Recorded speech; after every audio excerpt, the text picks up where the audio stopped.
नमस्कार, आप देख रहे हैं N24 न्यूज गुजरात। सूरत शहर के जहांगीरपुरा विस्तार में विजिलेंस ने छापा मारकर विदेशी शराब की 124 बोतल के साथ 3 आरोपी को गिरफ्तार करके 3 को वांटेड जाहिर किया।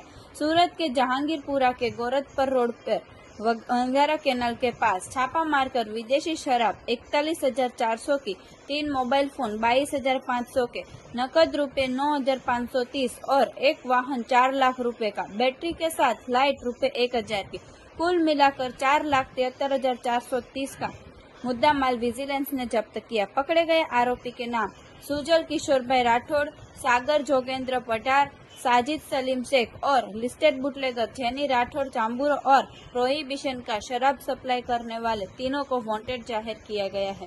देखते रहिए N24 न्यूज गुजरात, सिर्फ हम तक ही नहीं सब तक।